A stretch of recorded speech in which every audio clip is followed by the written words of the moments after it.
Merci beaucoup de votre accueil dans cette journée spéciale, Journée mondiale de l'enfance. On célèbre et on se concentre vraiment à travailler sur le préscolaire. Sur les enfants les plus petits, les enfants de 3 à 5 ans, les enfants qui sont vraiment la fondation de l'apprentissage. Le préscolaire est un des secteurs les plus importants de l'éducation parce que c'est là que les enfants apprennent vraiment à apprendre.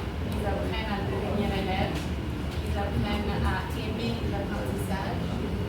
Et c'est cet amour pour l'apprentissage qu'on cultive vraiment au préscolaire. On est extrêmement content et reconnaissant de pouvoir être aux côtés du ministère, de pouvoir vraiment répondre à cette priorité et à cette vision du ministre de prioriser le secteur préscolaire.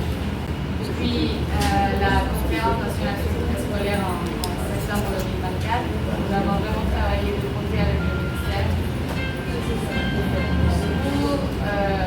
pour continuer ce travail systémique sur le préscolaire. Aujourd'hui, on va présenter des résultats préliminaires d'une enquête nationale sur le préscolaire que le ministère a conduit. Et après ça, on verra un peu comment le support de l'ensemble des partenaires techniques et financiers de l'UNICEF s'aligne sur la vision du ministère pour continuer à renforcer ce sous-secteur, à renforcer le sous-secteur public, aussi bien public que non public, parce que le préscolaire est vraiment une diversité de services préscolaires dans notre pays. Monsieur le ministre, vraiment merci pour votre leadership, pour votre acharnement. En ce grand jour, c'est un réel plaisir pour vous souhaiter la plus cordiale des bienvenus. Je vous exprimer mes sentiments de gratitude pour avoir répondu à cet atelier qui porte sur la restitution interne des résultats d'enquête de l'étude diagnostique nationale sur les structures préscolaires. Votre présence en ces lieux, malgré vos agendas chargés, est une preuve éloquente de votre attachement au préscolaire et je tiens à réitérer les remerciements pour l'intérêt que vous portez à ce sous-secteur. À ce jour, le sous-secteur du préscolaire, longtemps ignoré ou incompris, n'a jamais pu remplir sa vraie mission, qui est premièrement de promouvoir le développement global et personnel des enfants par des activités rythmiques, gymnastiques, des jeux divers, l'audition des contes, l'apprentissage des chants, etc. Deuxièmement, réparer l'accès de ces enfants aux cibles fondamentales. Le préscolaire, porte d'éducation initiale, mais avec une prédominance urbaine, a attendu longtemps avant de voir se profiler ce vent de changement. Avec l'arrivée de visionnaires à la tête du ministère de l'Éducation nationale et de la formation professionnelle, M. Augustin Antoine, des changements ont été restitués, puisque nous voulons changer de paradigme et le ministère tend vers la modernisation de l'éducation en Haïti. Pour cela, des actions ont été entreprises et l'une de ces actions a été l'atelier, la conférence sur l'éducation préscolaire en date du 17 au 19 septembre 2024, la réécriture et l'extension du programme d'études préscolaires adapté aux besoins des enfants et aux réalités du pays et la réalisation d'une enquête diagnostique sur le préscolaire dans les 10 départements du pays. Vous n'êtes pas sans savoir que l'offre et la qualité de l'éducation préscolaire à travers le pays sont inégalement réparties. La faible capacité de suivi et d'évaluation et le manque de données statistiques sur lesquelles les autorités devraient s'appuyer pour prendre des décisions constituent un obstacle majeur pour le renforcement du sous-secteur. C'est dans cette optique que le MEF, à travers l'ADEP, avec l'appui technique et financier de l'UNICEF, a lancé une étude diagnostique nationale sur les structures préscolaires au cours du mois de juin 2025. Plus de 480 centres préscolaires publics, privés, communautaires, communaux et professionnels à travers les 10 départements ont pu participer à cette enquête. Nous voilà aujourd'hui réunis dans cette salle pour une première séance de restitution interne de cette étude. Nous espérons que la valeur qualitative et quantitative de cette dernière alimentera substantiellement la politique nationale de l'éducation nationale.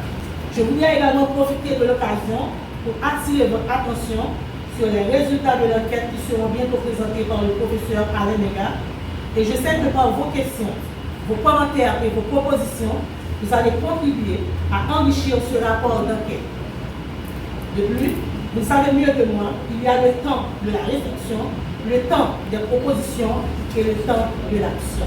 Je remercie toute l'équipe, toutes les équipes qui ont participé à la réalisation de cette enquête, ainsi que tous les acteurs présents aujourd'hui. Merci de votre aimable attention. Moi, je suis M. Roblin, directeur général au ministère haïtien de l'Éducation.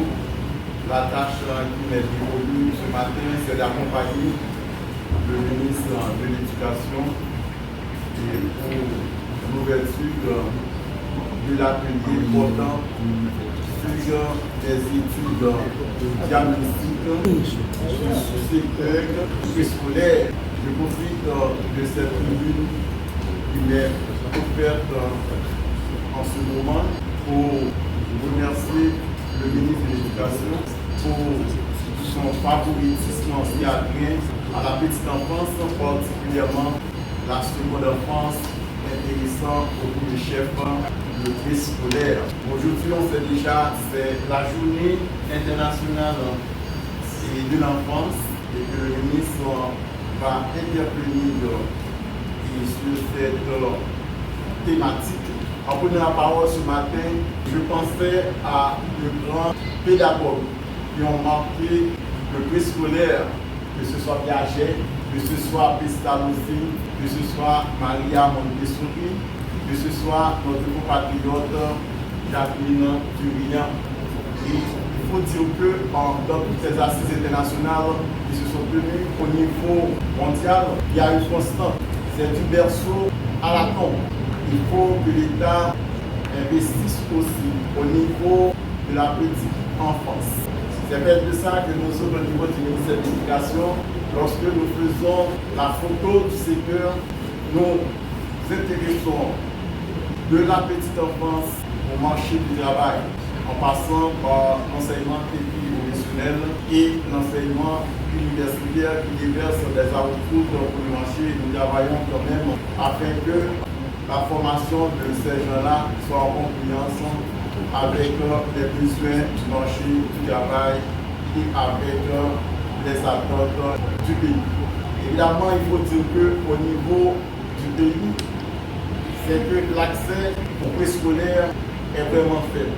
Tous les enfants du pays n'ont pas accès au préscolaire parce que lorsqu'on tient compte des données statistiques, on a vu par remarquer que le taux de participation des enfants au préscolaire de façon gratuite et obligatoire par rapport au principe constitutionnel, c'est quelque 7%. Et j'ai parlé au ministre pour voir dans quelle mesure, à l'année de base 2024-2025, pour qu'on puisse passer de 7% à quelques 15% à un horizon pas trop lointain, disons un horizon correspondant au plan décennal 2030 et à l'horizon temporel des objectifs de développement durable. Au niveau de la qualité, évidemment, il y a un problème de qualité qui se pose quand même au niveau du préscolaire. C'est qu'avec 84% de monitrices, d'accord, des gens qui interviennent au niveau du préscolaire, à peine 28% qui ont un niveau de qualification. Ça veut dire tout simplement des gens qui étaient passés dans un centre préscolaire pour apprendre des pieds à bas de la pédagogie de l'enfance. En ce qui a trait à la gouvernance, le ministre s'intéresse à cette question-là, parce que toute chose est égale par ailleurs, parce qu'il n'y a pas une bonne gestion, un bon pilotage, une bonne administration, on ne peut pas accroître l'accès, voire améliorer la qualité au niveau du préscolaire. Évidemment, c'est de ça que c'est moi. Nous nous intéressons à la question de réglementation. Nous nous intéressons aussi à la question de programme publicité afin de pouvoir permettre à ce que tous les centres scolaires utilisent le programme officiel. Et il doit vous dire en passant que maintenant, et comme je disais tantôt, le ministère est un chantier qui pourra se garder avec la réécriture programme du préscolaire. La réécriture aussi des deux premiers cycles de l'école fondamentale de la première année à la 6e année. Et aussi, évidemment, c'est avec les discours, et c'est la réécriture. Il y a aussi la revisitation du 3e cycle de l'école fondamentale avec 4 nouvelles matières que le ministre donne une importance considérable dans le cadre de la révision du programme du 3e cycle de l'école fondamentale avec l'Agence française de développement. Et que même au niveau du secondaire, il faut dire ça quand même parce que on est en train de faire des expérimentations avec le secondaire technologique quand même. Et pour dans quelle mesure on peut permettre à ce que les enfants, les jeunes aillent tôt et sur le marché des travail. Mesdames, messieurs, comme je disais tantôt à des collègues que je donnais plus sur le discours, c'est au contraire quand même, évidemment, le ministre va intervenir parce que c'est lui qui pilote toute la politique gouvernementale en matière d'éducation. Il c'est lui aussi qui est le coordonnateur des finances publiques de ce secteur et avec le support du directeur général, M. Roblin. Mesdames, messieurs, je vous en remercie.